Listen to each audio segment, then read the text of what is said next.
이번에는 생활 속에 유용한 건강 정보를 전해드리는 건강 플러스 시간입니다. 한림대 성심병원 가정의학과 박경희 교수와 함께하겠습니다. 어서 오십시오.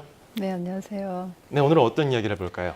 네, 우리가 뭐 약을 먹거나 이제 각종 치료 시술을 받다 보면 원하지 않았던 부작용을 경험하는 경우가 있는데요. 이제 오늘은 그런 부작용에 대해서 한번 얘기를 좀 해볼까 합니다. 네, 뭐 약 먹고 이상 반응이 나타나면 부작용이다 이런 얘기를 좀 하곤 하는데 네. 원래 부작용이 어떤 의미로 쓰이는 건가요? 네, 원래 우리가 이제 치료를 하거나 할 때 이제 대개 약물 치료를 많이 얘기를 하는데요. 이제 시술도 다 포함이 됩니다.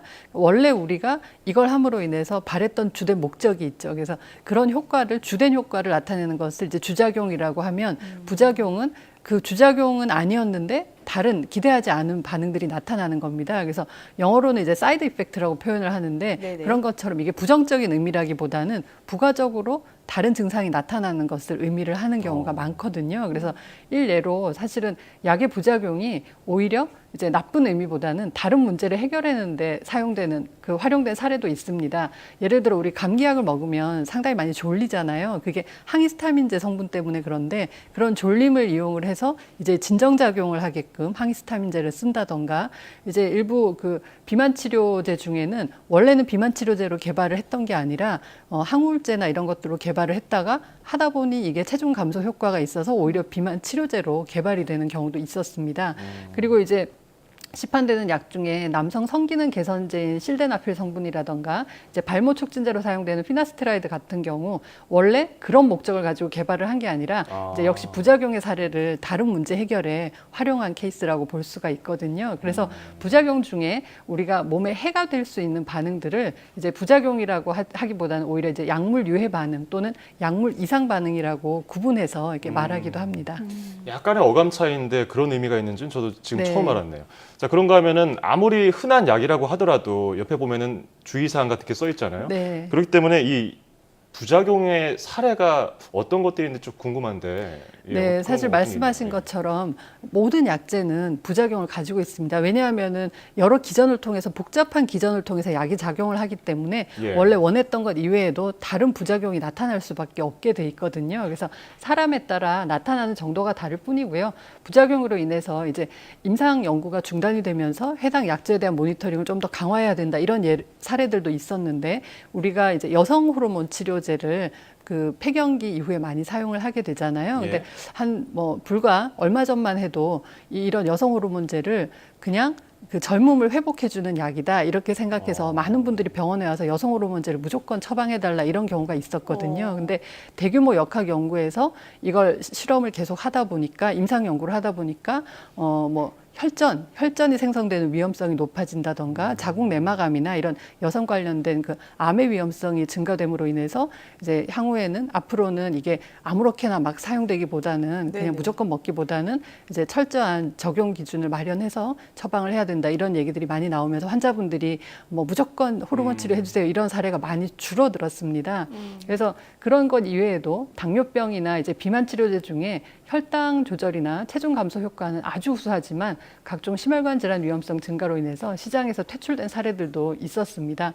그리고 그것 이외에 이제 흔한 걸로는 감기약 드시면 항히스타민제 부작용으로 이제 졸린 증상이 생길 수 있고요. 상당히 입마른 증상도 좀 많이 생길 네네. 수 있습니다. 그리고 손발톱 무좀을 치료를 할 때 먹는 약으로 치료를 하기도 하는데 그렇게 하다 보면은 이제 간 기능 이상 소견이 생길 수 있기 때문에 주기적으로 간 기능 검사를 모니터링 해가면서 처방을 하는 경우도 많이 있고요. 이제 많은 환자가 또 여러 종류의 건강 문제로 이 병원 저 병원에서 여기서는 전립선 뭐 비대증 약 드시고 여기선 고혈압 약 드시고 이렇게 하다가 또 감기 걸리면 다른 데 가서 감기약 드시고 이렇게 하다 보면 약이 중복이 되거나 하면서 이제 서로 원하지 않게 서로 작용이 서로 그 상호작용을 일으키는 경우가 있기 때문에 네네. 부작용이 더 커지거나 효과가 더 떨어지거나 하는 위험성도 있습니다. 그래서 반드시 병원에 가서 약 처방을 받거나 할 때는 내가 지금 이런 질병으로 무슨 치료를 하고 있다라는 걸 미리 말씀해 주시는 게 그 부작용을 적게 하는 좋은 방법이겠죠. 네, 무슨 약을 먹고 있는지 네네. 알려야 되겠군요. 그리고 요즘 독감 예방접종철이라고들 하잖아요. 네네. 워낙 예방접종 많이 하라고 하고 그러곤 하는데 주변에서 또 이 독감 예방접종 맞으면 부작용이 있다 나는 네네. 그래서 안 하겠다 이런 네. 분들도 있어요. 네. 이게 괜찮은 건지 아니면 오히려 더 위험해지는 건지 궁금하거든요. 네, 특히 이제 어린 아이들 같은 경우 이제 백신 부작용이 있다 이런 얘기가 나오니까 이제 우리가 이게 정기적으로 맞아야 되는 예방 접종이 있음에도 불구하고 나는 맞추지 않겠다 이런 분들도 있는데요. 사실 백신 같은 경우는 이제 물론 맞고 나면은 약간 몸살 기운이 난다거나 열감이 있다거나 아니면 맞은 부위가 많이 붓는다거나 하는 가벼운 부작용부터 시작해서 물론 뭐 신경학적 부작용이나 이제 치명적인 부작용이 아주 드물게 있기는 합니다. 네네. 그렇지만 우리가 대개는 백신을 맞는 경우는 감염성 질환에 대해서 백신을 맞게 되거든요. 그래서 그걸 맞아서 이제 그게 예방할 수 있는 효과랑 우리가 그걸 맞지 않고 감염성 질환이 걸려서 이제 그걸로 인해서 많은 후유증이 생길 수 있거나 아니면 내가 또 다른 사람한테 옮길 수가 있잖아요. 그래서 옮겨서 이제 지역사회에 전파해서 큰 보건학적 문제를 일으키는 것을 비교를 해보면 내가 그걸 맞고 잠시 느낄 수 있는 불편감이랑은 비교가 되지 않고요. 또 그 위험성이나 이런 것들도 상당히 빈도가 낮기 때문에 그 백신 예방 접종은 반드시 하시는 게 필요하고 단 이제 예방 접종을 하실 때 가셔서 내가 어떤 병으로 치료를 받고 있고 내 평소 건강 상태가 어떻다는 걸 미리 말씀하시고 그 충분히 점검을 한 다음에 예방 접종을 하시면 크게 문제가 없습니다. 네, 점검을 하는 차원에서 동의서라는 걸 받잖아요. 각종 네, 뭐 네. 이런 걸 할 때. 근데 CT 촬영할 때도 잘 보이게 하려고 조영제를 투여를 하는데 그때도 네, 네. 부작용이 나타난다고 하는데 이건 또 뭡니까? 네, 사실 조영제는 치료 약제는 아니죠. 그래서 예. 검사를 하기 위해서 CT를 검사할 때 혈관을 조영하는 그 시술을 하게 되는데요. 예. 혈관을 조영하기 위해서 혈관으로 조영제를 투입을 하게 됩니다. 그렇게 되면 각종 장기가 잘 보이거나 이제 혈관이 보이게 되는데 이제 그런 과정에서 이 조영제가 또 약간 부작용을 일으킬 수가 있어요. 그래서 이상 반응을 일으키는데 아주 가볍게는 뭐 피부에 두드러기 같은 게 난다던가 하는 것부터 시작해서 좀 어지럽다 이제 이런 증상이 있지만 좀 심하게는 아나필락시스라 그래서 이제 쇼크가 생긴다거나 하는 문제를 일으키는 경우도 있거든요.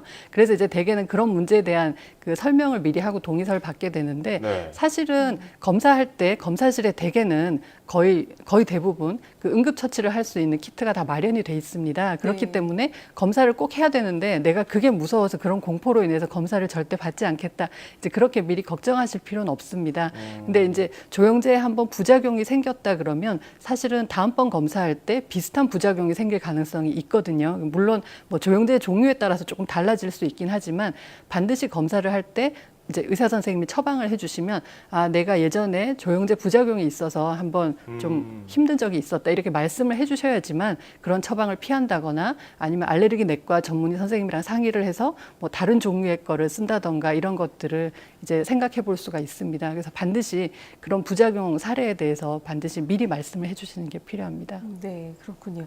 그리고 약을 먹고서 생긴 부작용이 약간 가볍게 잠시 지나갈 수도 있지만 네. 심각한 증상을 일으키는 경우가 있거든요. 네, 네. 이럴 때는 어떻게 해야 되는 건가요? 네, 아까 말씀드린 조영제처럼 조영제도 사실 가벼운 부작용부터 아주 심각한 부작용까지 있는 것처럼 이제 일부 약제 뭐 그 진동 소염제라던가 아니면 항생제 그리고 일부 질병에 대한 치료제가 아주 심각한 부작용을 일으키는 경우가 있는데 네네. 사실은 그게 누구한테 언제 어떻게 나타날지 예측을 하기가 좀 모르죠. 쉽지가 않습니다. 네. 근데 대개는 가볍게 피부에 이제 발진이나 두드러기로 나타나는 경우가 많은데 그걸 그냥 괜찮으려니 생각하고 그냥 내버려 뒀는데 점점 진행하면서 호흡곤란이 생긴다거나 아니면 온 전신의 피부가 다 벗겨진다거나 하면서 사망에 이르기까지 하는 아주 중대한 질병이 발생할 수도 있거든요. 네. 그렇기 때문에 내가 만약에 약을 복용하고 난 다음에 뭔가 좋지 않은 피부의 발진이라던가 이런 부작용을 느끼게 되고 얼굴이 붓는다던가 목이 쉰 것 같다던가 이런 증상을 느끼게 되면